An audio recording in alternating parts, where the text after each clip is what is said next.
পুরুষ মানুষ দিন রাত অক্লান্ত পরিশ্রম করার পর জীবনের একটা সময় গিয়ে নিজেকে খুব অবহেলিত মনে হয়।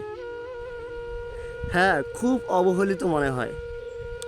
কারণ যে প্রিয় মানুষগুলোর জন্য একটা সময় অক্লান্ত পরিশ্রম করেছেন, বুক উজাড় করে দিয়েছেন, সেই প্রিয় মানুষগুলোর অবহেলা।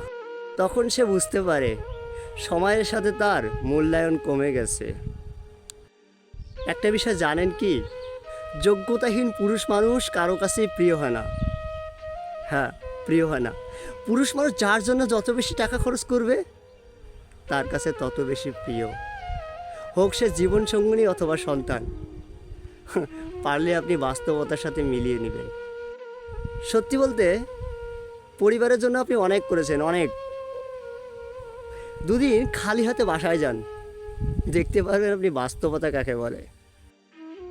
পুরুষ মানুষের জীবনের কষ্ট, দুঃখ, আবেগগুলো বোঝার মতো মানুষ নেই, শোনার মতো মানুষ নেই।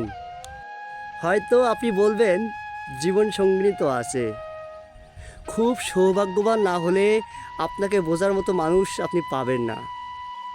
পুরুষ মানুষকে তো অনেকে আবার কৃপণ বলে আখ্যা দেয়।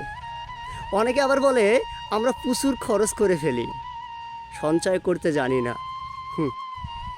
অথচ আমাদের পুরো জীবনটাই হচ্ছে অন্যকে সাজিয়ে তোলার জন্য। তবুও বলে আমরা নাকি স্বার্থপর, আমরাই নাকি কৃপণ।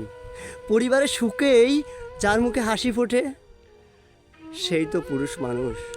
আমরা পুরুষ মানুষ প্রচণ্ড কষ্ট পেলেও কাঁদি না, আমাদের চোখে জল আসে না, কারণ আমাদের কষ্ট আর চোখের জল বোঝার মতো মানুষ পৃথিবীতে নেই। সবসময় শুধু আমাদের যোগ্যতাকেই বিচার করা হয়। যোগ্যতাকেই বিচার করা হয়। ভালো থাকুক পৃথিবীর সকল পুরুষ মানুষ, যারা নিজের পরিবারের জন্য নিজেকে দিন রাত অক্লান্ত পরিশ্রমের মাধ্যমে উৎসর্গ করতেছে। ভালো থাকবেন আপনিও।